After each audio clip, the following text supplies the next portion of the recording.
Welcome to WiscoDice. Welcome to WiscoDice.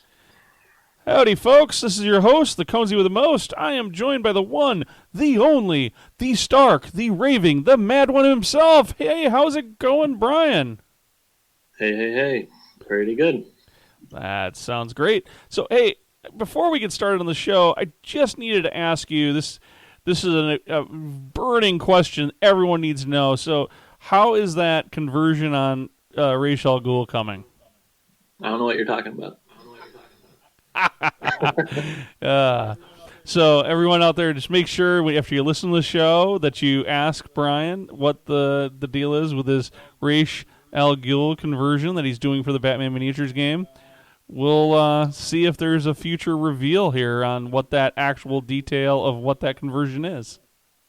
Yeah, right. Maybe the secret will come out and somebody will steal it, and then I won't have to do it, unfortunately. That is true. Like, I just want to see it done and done well, and I know that you would do it really well. So, I don't know. We'll see. Someday, the secret will come out.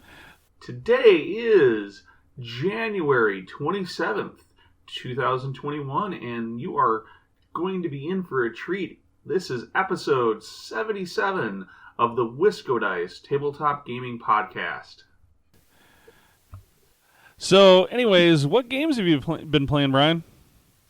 It's been pretty quick since our last recording, since we're on schedule. So I think I only had a couple game nights in here. Did get to play in Terra Mystica. I think you were saying that's one of your favorite ones. It's the first time I played that. I would say if you go to WiscoDice.com, you can see Conesy's top 10 all-time games, and not to give anything away, but this game is definitely on that list.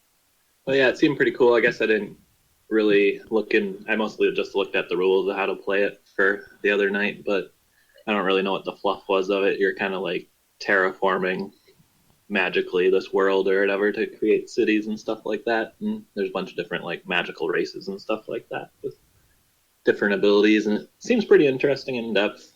As you said, it's one of your favorites, and it seems to have a lot of replayability to it too. So that was pretty fun. That's probably the main one I played recently that's worth talking about. I think it was just last week.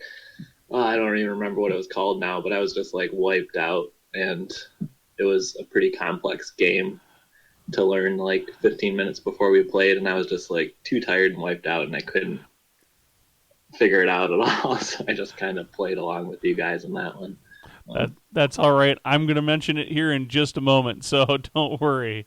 Okay. Oh, yeah. I see it. You have it on your list, so you can take care of that one, but that's what I've been gaming recently. All right. Well, I just came off of, besides the just weekly game nights that like you and myself and a couple others have been joining over the last couple of weeks.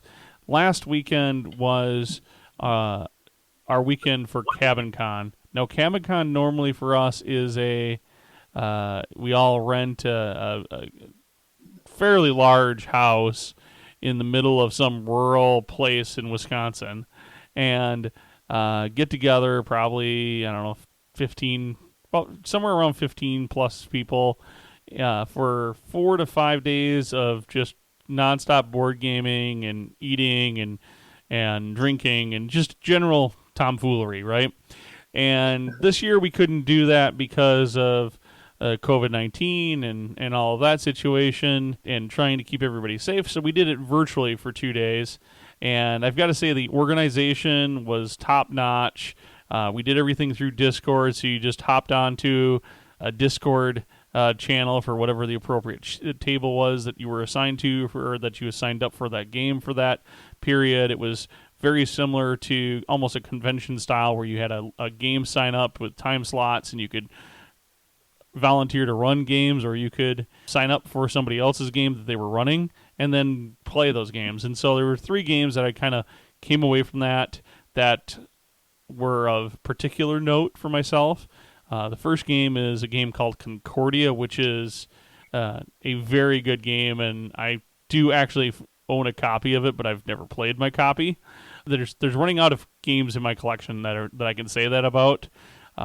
But this game, you're the in Concordia, you're basically playing I don't know, some form of nobility within the Roman Empire, and your goal is to move forth and command your part of the Roman legions to basically move out across the map and take over, or not, I shouldn't say conquer places, because you're not really there's no military conquer or conquest in this game.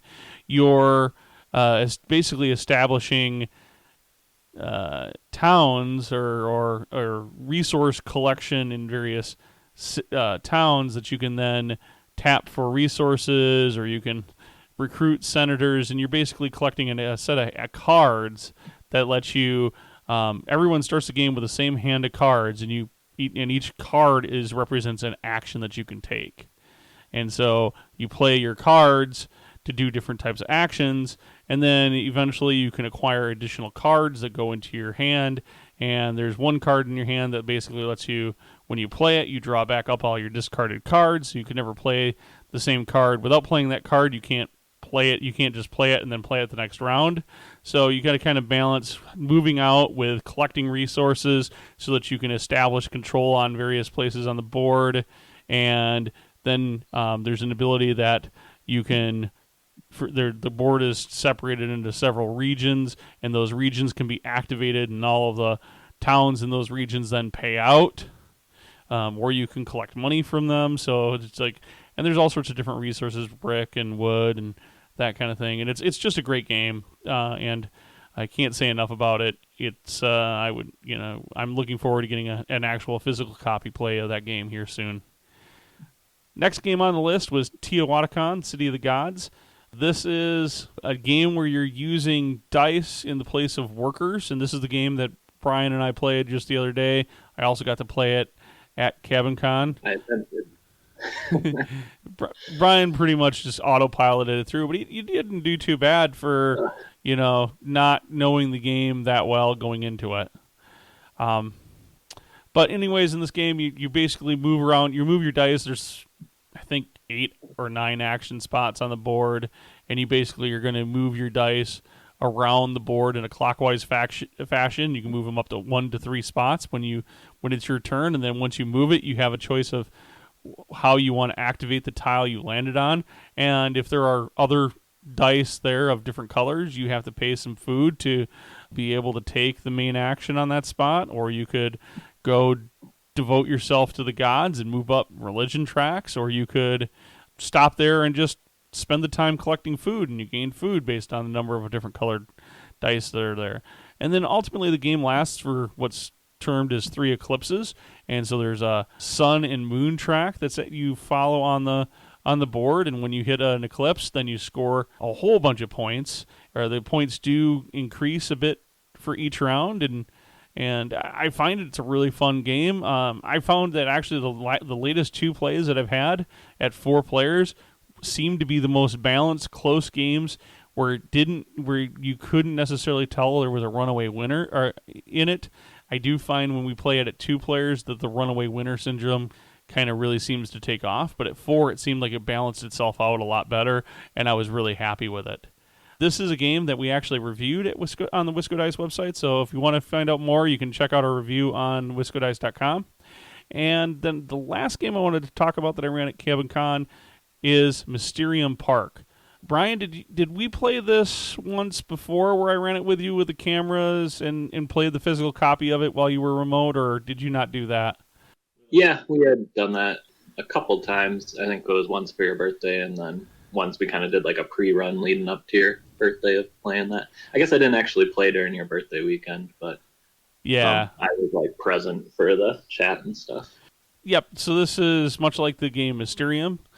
So one player is the ghost, and your goal is to try to give people visions in the form of these artistic cards that cue them in on the person and place that they can rule out as not your killer.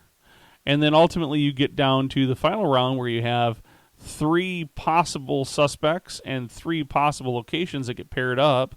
And the group of psychics that are receiving these visions, that's the other players in the game, will have to choose which one is it, person in place 1, person in place 2, or person in place 3 that was your murderer. And if they get it right, then you all win. Yay! So it's super fun game, and it actually works incredibly well over Discord with a camera or with a couple of cameras. So I use one camera kind of as an over the head shot of the game, so that people can see the player board, and kind of you can point to things if they kind of direct you as to where to point. It's just a 3x3 grid. You could use like 1, 2, 3 and ABC or something for them to call it out that way if you wanted to. And then the other thing that I do is in one of the text channels, I'll post all of the pictures of the cards that I hand out to each player. I'll just go, okay, here's red player's cards, here's blue player's cards. And so they can see, as the visions get handed out to each player, what those cards are, and they can see the art better than what my crappy little webcam is doing that I have kind of positioned over the head, with the over the head shot. So works super well for that. So if you're looking for a game that you can play remotely with your friends while you're stuck at home, that's a great game and a great candidate for that. Moving on, we should probably get into our hobby corner for today. We didn't actually plan in a little hobby time or talk about miniatures much in the last episode, and I think that was more of an oversight on my part and not planning what we were planning that piece of what we were talking about. But we definitely have been working on hobby, so I'll go ahead and start here. I've got 3 particular things that I wanted to bring up. The first one was I just painted up Supergirl, the most recent model that I painted that is for the DC Universe miniatures game from Night Models. Supergirl was an absolute blast. I did have to hunt for her, and I got lucky that Noble Knight actually had a copy of her in stock. I don't know, probably 4 or 5 months ago, and so I got a copy of her, and I was able to get her painted. Supergirl is one of my wife's favorite superhero characters, so getting her painted up and able to be put on the table, or at least put on the shelf so that my wife can see it and enjoy it was a little special for me. So I enjoyed that project. Now Noble Knight also was running a painting contest recently. They're still running it. It's for February, and they need to do Tara the Silent from the Reaper Bones Black series, which is a slightly different resin material than what the original Reaper Bones material is. It's not amazing by any case, but the price per model is really good, and honestly the detail in the model wasn't too bad. The plastic itself kind of reminds me of that same plastic if you're familiar with like some of the old Mantic zombies and dwarves and that plastic material. It seems very much the same material. Now, I can't unfortunately show any pictures of that until after the painting contest, but sometime in February after the painting contest, I'll make sure I get a bunch of pictures of that model. I feel like I did a pretty decent job, but I'm sure there'll be better painters than mine that'll submit work for that contest. But it was fun to paint, and I enjoyed it. That was great. Final thing I have to touch on is after my birthday, I thought I had all my presents. I got all these board games, and we did a bunch of fun stuff for my birthday. But about a week or so later, a package showed up from my wife, and she handed it to me and made me open it up. And lo and behold, there was an Iowata Eclipse HPCS airbrush, as well as a bunch of accessories for that airbrush in the box. And I've been wanting this airbrush for a long time, since I used it back in Adepticon for a class. The level of control and detail that I can do with it is just better than what I could do with my Patriot 105, my Badger Patriot 105, or my Badger Sauterre. So I gave it a go on Batman and Man-Bat for the Batman miniatures game. I think they turned out really sharp. It was super fast to paint them. I got them done. I got most of the coloring done on Man-Bat in probably 20 minutes, and about the same for Batman. And it's the new Batman that came with the Back to Gotham set. So it's the big, some people call him Bedsheets Batman. So he's a larger model with almost all the cape kind of swirling around him. Yeah, it worked great. Detail and control. I could do some things that I haven't been able to do on models The fading looked really good. I'm really excited to paint some more models with it.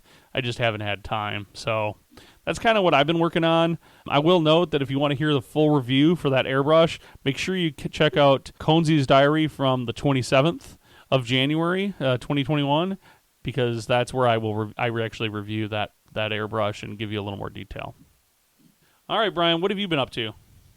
All right, I've actually been up to a fair amount lately. I kind of ran into a dead spot with COVID and stuff. I noticed that most of my hobby drive comes from actually playing with my minis, so having that out kind of had a lull for a while, and then work was running me down a bit. But I've seemed to have turned that around just recently, and along with that same theme of getting back to it, I had some Germans I had built up in preparation for a Adepticon of last year, but then Adepticon got canceled, so I kind of lost my drive to get those done. I still finished at that same time before, well, it was ended up just after when Adepticon would be because I kind of slowed down. I was painting my League of Assassins Batman crew before that, so I kept my motivation to finish those out at that time, but then these Germans I had got set aside, so they were an ongoing project for a long time, and I finally finished all those up. Since then, like I said, my gaming drive, my hobby drive usually comes from gaming, so I was kind of looking for a different project to get to. And one of the things, I have many Warhammer Fantasy projects that I've really never finished. So I kind of outlined, I kind of want it to be a goal this year. I set up like assortment of VC models. It wouldn't be like a really good 8th edition army, but it's a pretty good variety of models.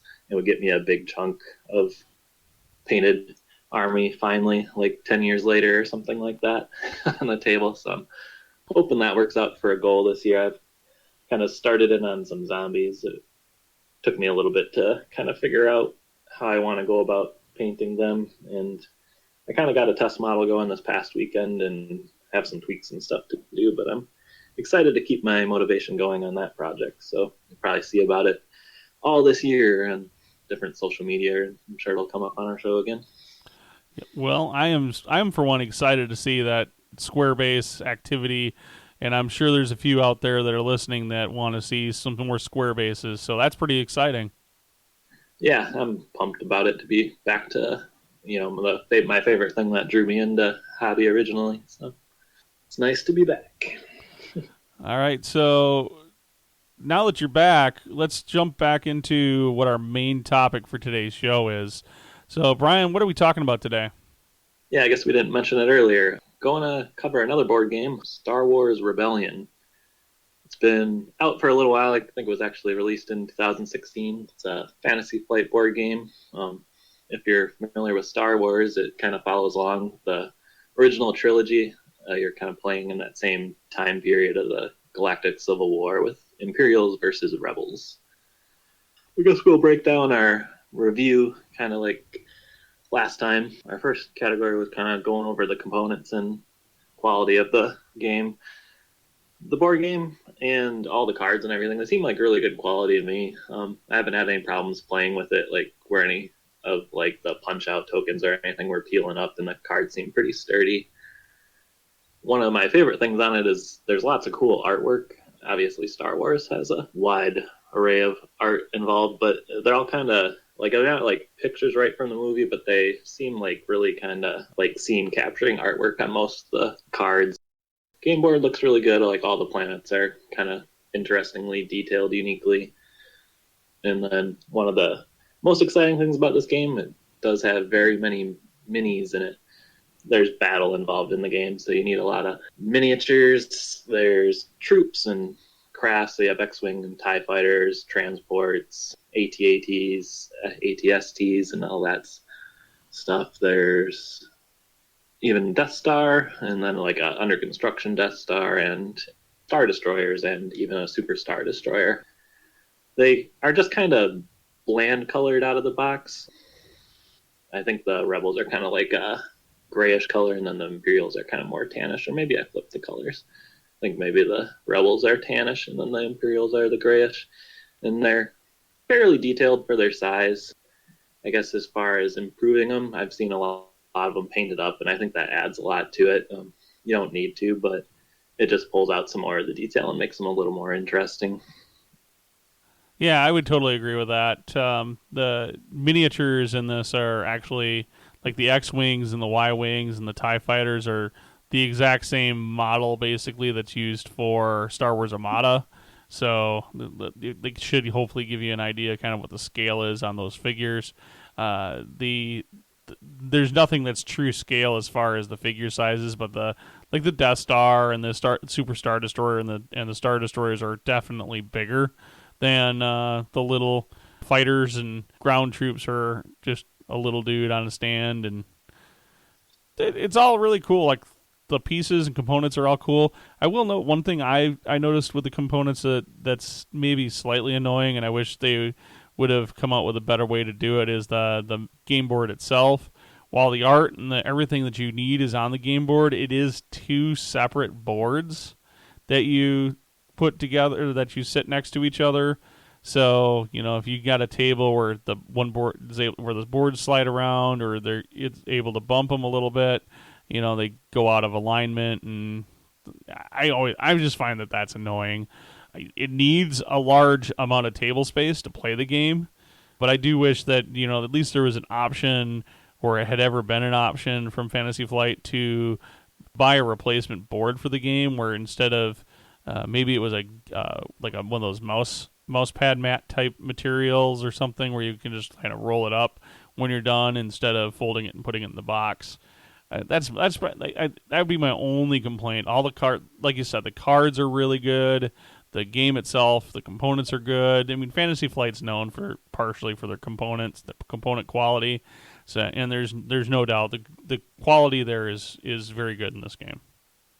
Yeah, that's true. Yeah, I wonder if it was a thing with printing or something that they couldn't just make it like one big board. And it does require a lot of the space. I guess one thing as far as like a lot of times the space on the board doesn't even seem quite enough when you're moving your groups of forces around. You just end up with these kind of big piles of minis in the different systems. So even with how big the board is, you kind of end up with all your minis piled together. But it all works out in the end, I guess. We just played a game in prep for this show here, my wife and I. And at one point, she's playing the Empire, and she had so much of her fleet because she knew where the Rebel base was. She was just happily gathering everything as she was heading toward the fleet. And I was just like, dear, why don't you stop trying to move all the models and just put the models off as a pile of, like, that's your fleet, and then just push around the Death Star. That Death Star just represents that fleet of death that you're going to bring down on me. Yeah, I think I've done that in some of my games also. Is just like especially when you're in a battle too, and you have to start assigning damage to some of the models and stuff. Like in that system, you're actually fighting, and there's just not really that space on the board to work it all out. If it's one of those really big mass battles, like you at least run into a couple times in the game. Yeah, well, maybe we should touch on a little bit more on that when we get into the gameplay overview. But yeah, we're getting sidetracked. Who'd have thought? But yeah, there's a lot of ways you can kind of counter for that I don't think they say in the official rules, but just kind of ways that I think you can make that work without having to inconvenience the gameplay itself on the table, on the board itself. Yeah, I mean it's pretty nitpicky things in that regard too, as far as where you're putting your piles of minis. So it's all good. I guess getting into some like extra kind of components and secondhand stuff you can add to the game. I know they make foam trays for all the minis, and that's really helpful for organizing them. So when you're kind of building them in the game, you have to find each of the figures, and if you have some way to organize them all individually, that really helps. And you are limited to the number of figures that are in the thing, so it's kind of helpful occasionally to see how many troopers you have left or something in the or reserve to build from and stuff like that. And having the foam trays seems really nice, especially if you were to paint them up. You would want to organize them a little better than just in like bags or something like that. And there are quite a few like components and little pieces and stuff like that, so like a general organizer for those are kind of nice. So they're all just kind of segmented when you're pulling them out in the game. One thing that kind of bothers me, if you were to paint them up as a mini gamer, like most of the figures don't really have bases with them. They just kind of sit on the game board. Like the troops have the individual troopers have little bases to them, so they would stand up, but all the ships and everything like that don't have a base. And for the regular game, that's fine, but if you painted them up, I think it might be nice to have a little stand or a base to go with them, and it would probably make the starships and stuff a little more interesting to have them standing up off the table. Sure, I can see that. Yeah, just to jump on organizers, I think, which is, I agree with you on all the rest of those points, but the organizers itself, it would be really nice if you could get like a dual insert for the game, and somebody probably makes one on Etsy or whatever. I just haven't looked. But a dual organizer for the game, so you could be like, here's my tray for the Empire player, and you could just hand them, here's the Empire tray, and here's the tray for the Rebel player, and then the game boards and the rules and stuff sit on the top. That would be pretty slick. I know they make, well, I think there are a few different people who make the organizers for them. Like my other buddy I play the game with, like I don't actually own a copy myself because the people I plan to play have already had it. But he bought the organizers, and they are almost organized like that, like Rebels and Imperials, but there's a little bit of overlap just for the size of the trays to fit in the box all together. So they would all fit in the box. Like some of them had to get mixed, but it is almost like that where all the Rebels and Imperials are divided, which is handy. That would be really useful. Why don't we jump into the actual gameplay overview? So, Brian, why don't you talk us through how do you play this game? Yeah, so I kind of mentioned it. It's Empire versus Rebels. It's technically a 2 to 4 player game. It seems more designed as a 2 player game since there's 2 sides that you're playing, and the 3 or 4 player version, you're more or less just like kind of dual running the same side. Setting is during like the movies, the original trilogy, essentially during the Civil War. So the Empire's goal is to find that secret rebel base and destroy it to kind of crush the rebellion and maintain like peace and prosperity in the galaxy, right? Yeah, you mean the dominate the galaxy and subjugate them to their will? That's what you mean? And a lot of the Empire play is revolved around their military might and kind of intimidating their will, and even like subjugating, just taking over planets and ruling them more with the iron fist. Then you kind of have the contrasting side is the rebel. Their military might isn't quite as big. That's an understatement. Is it? I don't know. In like one-on-one, the stuff's pretty comparable, but just they cannot amass quite the force that the Imperials are able to in the game. It is really difficult. Even right from the get-go, you look at your piddly little bit of rebels on the board compared to the ridiculous amount of Empire stuff that starts on the board, and you're like, really? How in the world am I going to fight that? So yeah, it is very intimidating at the start, and I think in some of the earlier games it was easy to kind of lose track of like strategy. You can't fight them head on like military battles as the rebels. Like that kind of ends your game really quick. So the rebels' goal is to inspire like a revolt against the Empire in the galaxy, and they kind of do that by gaining reputation and allying more planets to their cause to eventually revolt against the Empire. And that plays out in the gameplay, the number or the victory turn, essentially, so it can shorten your gameplay as they complete objectives throughout the game. There's a little reputation counter that can either move up or down depending on what the rebels have been up to. That'll either give the Empire more time to find and destroy that rebel base, or maybe the Empire will run out of time and the rebels will inspire the people in the galaxy to revolt. So let's talk about how does the game get set up, Brian? All right. Well, there's kind of like basic rules and then advanced rules. We kind of mentioned earlier the board you're playing on is more or less like the whole galaxy, so you have all the different systems and the kind of the standard setup rules. It's all kind of laid out what systems the Empire start in control of and what systems the rebels have, and based on those systems you get like a certain number of troops along with it. And I guess I don't remember if in the basic setup it tells you exactly what troops go in each system, or if you can delegate them yourselves.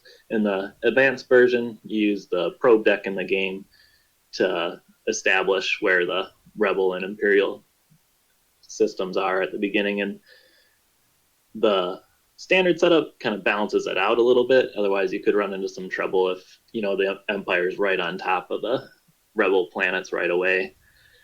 Yeah, I find the standard setup is a little more movie thematic, or what you would think of if the first episode 4 movie is kind of where the game is set up in the base game. Yeah, there is in the advanced setup. There's still a little bit of help to keep it in that realm. Like only certain planets are categorized to be established as the Rebels or the Imperials. So it still works out that way a little bit. But yeah, the standard setup really follows exactly what you would expect. You also have leaders in the game. So there's a starting pool of leaders, and the game is played out in, like, I guess I called them turns earlier, but it's like multiple rounds. So you're kind of trading turns back and forth. Each round's divided into 3 phases. You have the assignment phase. So that's when you're kind of delegating your leaders to either complete certain missions or at least attempt to complete them, or move troops around the galaxy or fight battles or oppose your opponent's missions and stuff like that. And then the command phase is next, and that's when you actually play out those missions, and you trade off going turn for turn with that. And the end phase is like the refresh phase. That's when you're gathering your leaders back and occasionally building troops or recruiting new leaders throughout the game. One interesting thing is that the Rebels kind of always start first in a round, and I guess that's just kind of supposed to be like the Rebels have the jump on the Imperials a little bit, or need some help to fight against them. I don't know if it's always advantageous to be going first as the Rebels. Sometimes That's it's kind of true. nice to see what the Empire is going to do, but there is certainly that need, and as the Rebel player, if the Empire appears to be about to jump your base, that you can flip that mission and move your base. So that's huge here as far as the Rebel player is concerned, and I think it's a game balance thing so that you can kind of recreate that moment in episode 5, The Empire Strikes Back, where the Empire is coming down on Hoth and the plucky rebels escape, by the hair on their chin, and feels like they barely escape with anything at all. You can replay kind of that moment in this game. Yeah, I feel like there's a lot of cool moments that come up in the game. I guess I was going to hint on that as one of my favorite things later, when we say our opinions. I guess I didn't cover earlier, like the Rebel base is also assigned at the beginning. Well, I guess it's more chosen. So that's like a hidden location that the Rebel player knows, and it also serves as like another spot on the board essentially. So the Rebels are able to move troops in and out of that secret Rebel base tile. You are able to move it occasionally in the game, but it remains secret, and that's what the Imperials are trying to find out the whole time. And then some of your missions allow you to move it, and it has to be revealed when the Imperial player moves ground troops onto the system, and then if at the end of the round either there's like no rebels left and Imperials there, it's just counted as taken over, or if you do it the cool way, you just blow the whole planet up with the Death Star, and then there's no more rebel base. Well, now I know what faction you play most of the time during this game. I've actually played both, but for some reason I don't know. I get more of a kick playing the Imperials, I think. Yeah, well, it's just more cool when the rebels blow that Death Star up. I'm just saying. That's true. I think the last game I was the rebels and was able to blow up the Death Star, so that was a lot of fun. Anyway, I guess picking up, covered kind of or have talked about the missions, but you're kind of playing with the hand this whole time. There's like 4 reasonable missions. They're pretty well themed. They're unique to the Rebels, and the Imperials have their own, and they're really themed. Well, all the missions are themed to like what the Imperials and the Rebels will do, but what are the reusable ones? for the Imperials is a lot of like rule by fear, capturing leaders and stuff like that, and the Rebels have a lot of like diplomacy, game relations and systems, and then also like sabotaging's a big part of the Rebel abilities. Each player has 4 reusable missions, and you're gaining more cards throughout the game. I guess you have a hand limit, but usually you're playing quite a few missions, and They're very asymmetric in ability and powers, right? In what the and play very thematically towards what the rebels or the Imperials are trying to do, right? Like as the rebel player, because I've only ever played the rebels. Like you start with like Mon Mothma as a leader, and Leia and Riken, I think, and I can't remember who the other general is. Yeah, I can't yeah, remember who the other guy too is many that you start missions with. whenever.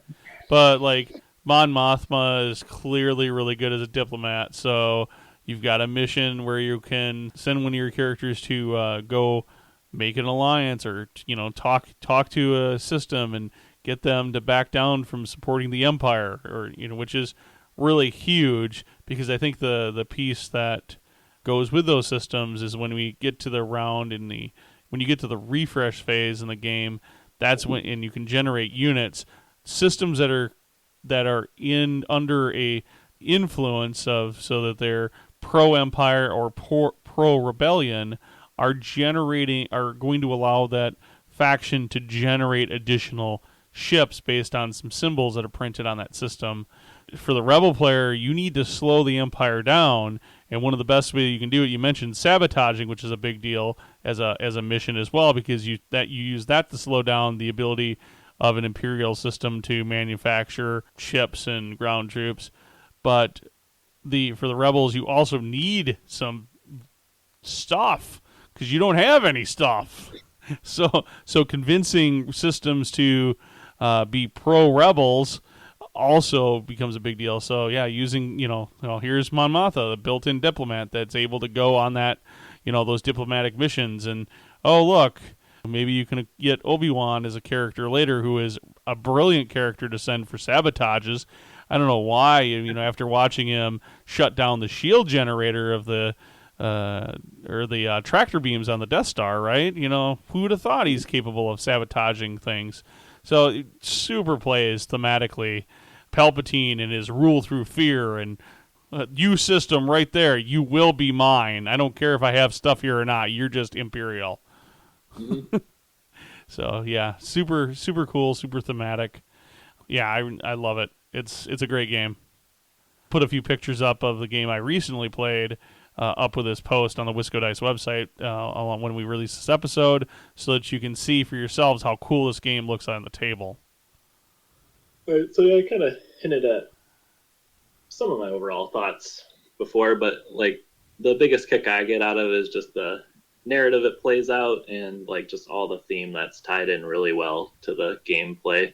Like it's not like a straight up battle game or anything like that. It really seems like you're kind of living out these scenarios for winning control of the galaxy, and like it plays along with the movies or whatever, but you get your own like little stories in there. Like you have those same big moments, like you mentioned, like blowing up the Death Star, or the Death Star blowing up planets and stuff like that. But you have a lot of like interesting ways where like maybe Obi-Wan like goes and steals the Death Star plans or something like that, or like Vader captures like Leia or something and turns her to the dark side and stuff like that. So there's just a lot of fun story and theme that plays out in every game.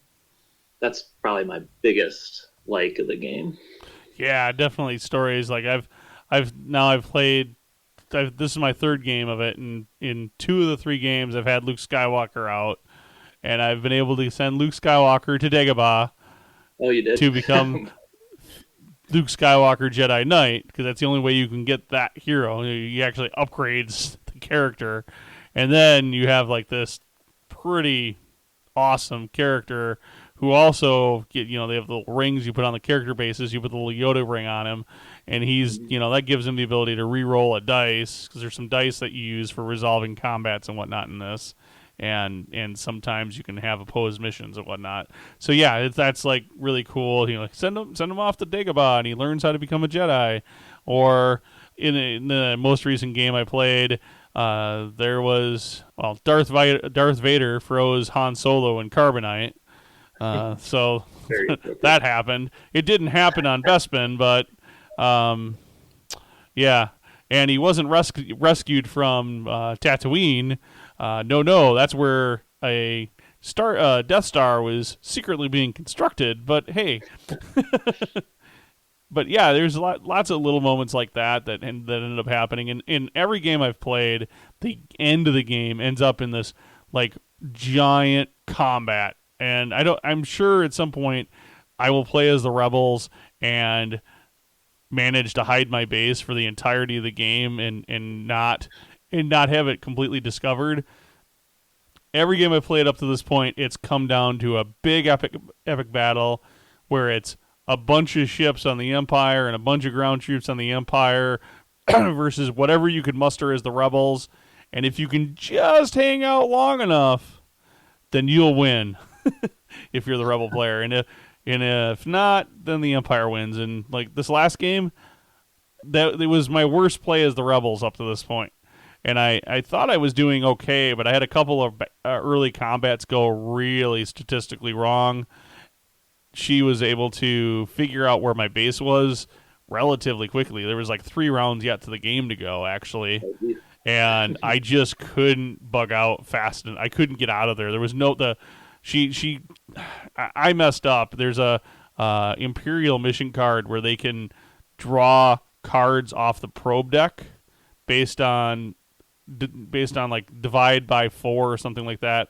However many units are in the rebel base. So if the rebel base is more populated, then she gets to draw more. Then the Imperials get to draw more cards. You can oppose that mission because it's an attempt. I didn't oppose it enough times, and so she got to be able to draw through more of the probe deck, and basically had eliminated the probe deck with like 3 turns left to go in the game. So Mm-hmm. that sucked. That was an oops on the rebel player's part because, yeah, she brought in the Death Star with this like I don't know. There must have been 30 figures of Empire stuff with them. it was like okay, I've lost this game once if you can figure out how to move your stuff in like the next 3 turns to my rebel base. I can't get away because now there's no place. Like I have the mission that I could move my rebel base, but there's no probe deck for me to draw cards to pick a new rebel base from. Mm-hmm. Yeah, the rebels are definitely fighting in time, and like, yeah, the Imperials are just kind of eliminating places for your base that the whole game. So if you come down to the end there, it's kind of dicey if you have Yeah, to move it. it's really cool. There's like all these different things that are going on because you have that hidden like you need to search the galaxy and this kind of cat and mouse hidden thing that's going Mm-hmm. on. But then you also have these relatively epic space battles, and we had a number of epic space battles in the game where I'm playing the rebels and I'm like, okay, well, she's got like maybe a couple of TIE fighters and a transport in this system and some ground troops. Well, I should be able to beat that with my X-wing, Y-wing, and maybe a couple other ship or maybe another ship, and hey, I had superior ground troops, so I can at least knock her off of that system from a ground troop perspective, and then bug out. But and I had a few of those go my way, so it was fun. Like it was a lot of fun. Yeah, it always hinges on big battles, or I think a lot of my games have come out to like the final dice roll of the turn or something like that. I think like when I played the Rebels, it was the destroying Death Star moment. Just I had like the one X-wing left or whatever that you needed to take it out and stuff like that. Or like when I played Imperials, coming down to the last minute of getting your Death Star into the right location. And every time I've played, especially if you flip flop, like I've played both Rebels and Imperials, so the strategy is vastly different between the two of them. You can kind of try a different strategy every time, and it keeps it really interesting for a lot of replayability there, I think. Oh, definitely. I've played it 3 times now. I've enjoyed the game every time, and I'm looking forward to getting it to the table again. I think, like, I've never felt like a sore loser in the game either, is kind of a cool thing. Like, it's just so fun and thematic and kind of crazy space battles and stuff like that. Like, it's just really enjoyable, even if you come out on the technically losing side. Oh yeah, Um, I guess definitely. getting into some of the negatives, like it is pretty complex. Like I feel like there's kind of like a turn of even remembering the rules in the multiple times I've played it and stuff like that. So it's a little bit involved. to Yeah. learn. I Mm-hmm. guess, I mean, it's just a more complicated game. I So almost it's not really always, a negative, but it's more something to be aware of. You yeah. can dumb it down a little in those earlier plays, like by not using the advanced rules and stuff. But No, the advanced rules are totally worth it though. But yeah, I Mhm. almost always watch like a tutorial of how to play this game before we play the game again. Because it doesn't hit the table too often for us. We're probably, I think, a play a year right now since I bought it, Mhm. which kind of ties into another. It's a really good game, but it ties into it for a negative for me is that it does have a long play time. Like we tend to play when it's Suzanne and I playing. Our games tend to be 5 or 6 hours actually. Now we break for things like letting the dog out Mhm. or having lunch or whatever in that same time. But it's definitely a game we kind of have to plan and commit. Basically commit a day to be able to play it. So Yeah, I know my earlier games ended up pretty long. I think some of the quicker ones have quicker is still like 3 or 4 hours or something that of like straight playing.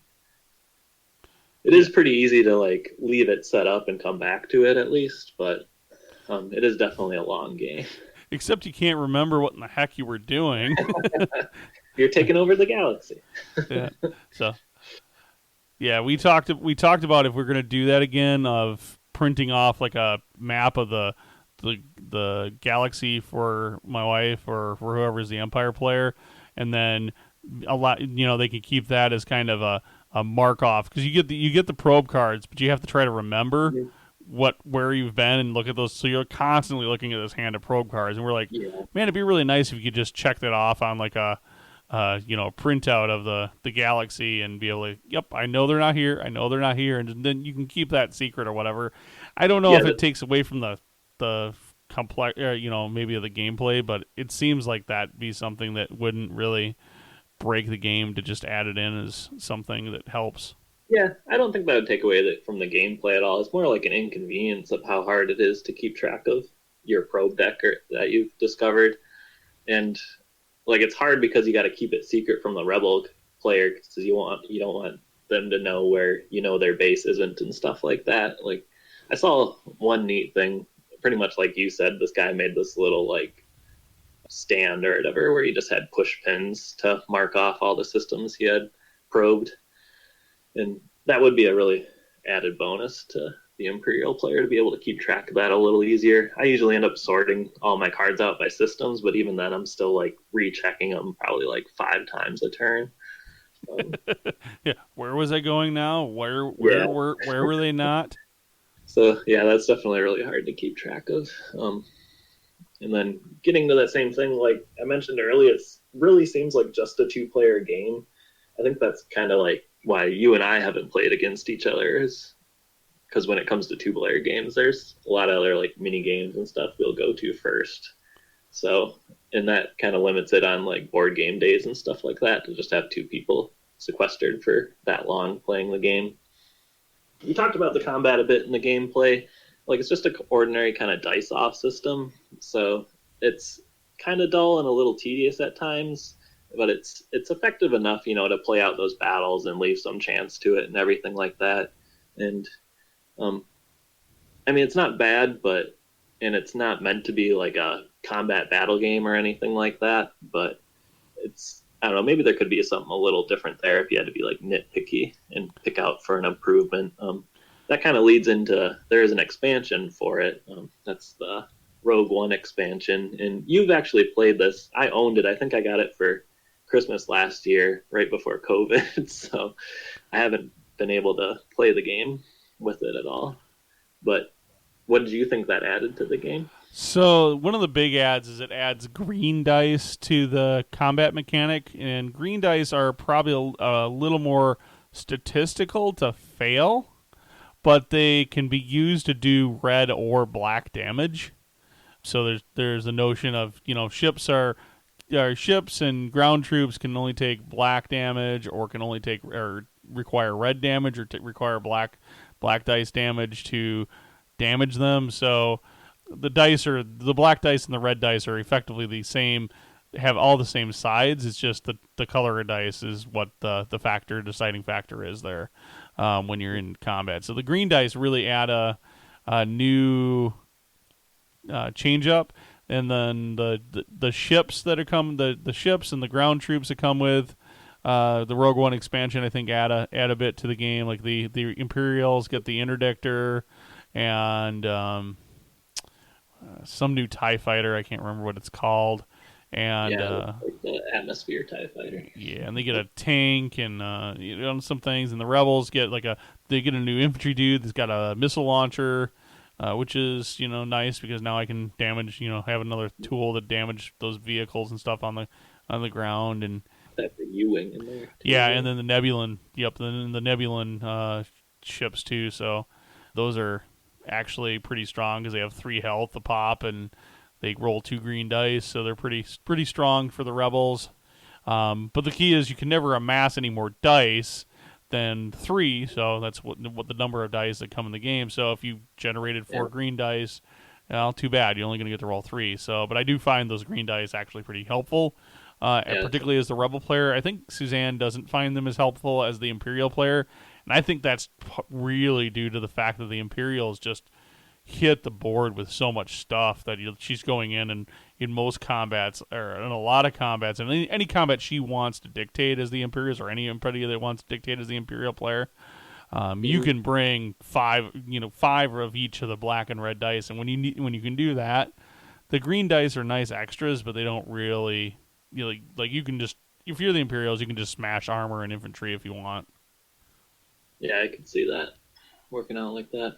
And then you get a few more leaders in the expansion, and then like the whole mission deck actually changes. I think you were saying, right? Yep, it does. So does that put it in like the Rogue One time period exclusively more so then? Yes, and there's a Rogue One setup as well. If you can go with the setup that sets it up more that way. So like I think in the I think they start with a Death Star under construction or something like that instead of a full Death Star. I can't remember the exact setups. I can't remember the exact setup, but yeah, it kind of sets it up so that it's quite a bit different setup if you want to play that way, or you can play the more traditional way. Like if you play with the advanced rules, you can actually, when you're choosing even your starting decks, you can choose either the original deck or the new Rogue One deck, which. Gotcha. I don't have enough experience with either one to really tell you which one's better, but I feel like you get more cards overall in your mission deck with the original decks and not the Rogue One stuff. But that was just our initial impressions playing through it a couple of times, and I just don't have enough plays to really know the in-depth strategy there, which one's better. Sure. Sounds like it changes the game to kind of refresh things if the original's gotten stale from many plays or something like that. Yeah, definitely. All right. I think that just about covers everything unless there's something else you wanted to go for. I think we just have left is what would you rate the game on 1 to 10? I think this might be like one of my most favorite games. I think the only drawback is just being a 2-player game more. I think I want to rate it as like a 9. I think it'd be hard to find a more favorite game than this for me. Yep. So I've actually rated it as a 7 on Board Game Geek, so that's where I'm going to stick with. I really love the game. It is by far the best narrative Star Wars game on the market today. Mm-hmm. If you want that complete narrative Star Wars experience that's going to replay the original trilogy of movies, this is the game. There isn't another game out there that does it better. That said, for me, I knock it down a little bit because the gameplay time, as well as some of the random elements that put it out of control, kind of knock it down a couple of notches. It makes it fairly difficult to get it to the table. I think, Brian, you mentioned that a little bit. If we get together, the two of us, like I would love to play this game against you, but there are so many other games that we want to play and that are unique. Like, oh, hey, we can get together and play a miniatures game like an old Warhammer Fantasy game or a bolt action game, which we don't get a ton of gameplay of. or we can play this board game that we've got any number of other people that we can go play it with. And so it's Hmm. competing for that same time set of time. And so because of that, I've rated it a little bit lower, but I love to play it and it's super enjoyable. And for me, a 7 means that I will, given the opportunity, if somebody says, hey, I want to play it, let's play it, I will play it, definitely. Yeah, it sounds good. Yeah, I So think mine's really biased on just the fun thematic of it and less of the practicality of it. nothing wrong with that. There is one thing I would love to try with this game, but it would require a significant time investment, and that is to take the fleets and the ground units and equate those to points for either Armada games or for the Star Wars Legion games for the ground battles, and for each one of those combats, play it out as either an Armada game or as a Legion game, and play it out so you're almost taking this Rebellion game and the mechanics for the Star Wars Rebellion board game and turning it into this huge epic campaign with you and another person. Or even at that point you could break it into you and that might be a place where you break it into you and 3 other people, right? So that you maybe get some of those extra games in. Like, okay, we're gonna have or we're gonna have a battle here, and there's ground troops and there's space troops. Well, those 2 guys go play the Legion game, and those 2 guys go play the Armada game, and then come back and tally up the results, and that's what we know that happens in that system. Yeah, that's pretty cool. I definitely think that would be really cool and a different take on this, and I think it would really work well. It's just the time investment. You're Yeah, you're gonna play this game probably for a full year at that point. yeah, that'd be like a long campaign basically, So, but it would be fun. all right. So today we've kind of caught up on our hobby. We've caught up on a bunch of board games we've been playing virtually online. Talked about Cabin Con for me. That was a big thing that happened recently. And then we talked a bunch about Star Wars Rebellion and gave you hopefully a good feel for this game, as well as some of our personal feelings on whether this is a game that we feel you should pick up or not, or how much we do enjoy it. Of course, we both are big fans of this game. We're never going to review anything on the show that we really don't care for. So you're going to hear some positive reviews, and we're just taking the time to review stuff we like. Definitely some good stuff about all of the games that we played and talked about in this show. Thank you guys so much for taking the time and listening. Make sure you leave a review of this show on your favorite place to find podcasts. Make sure you take the time to give us a like on our Facebook page. And don't forget to follow us on Twitter, Instagram, or Pinterest. If you haven't looked recently, make sure you catch up on our blog at WiscoDice.com. Brian, what is that site? WiscoDice.com. Yeah, that is right. It is WiscoDice.com. Until next time, peace out. Later.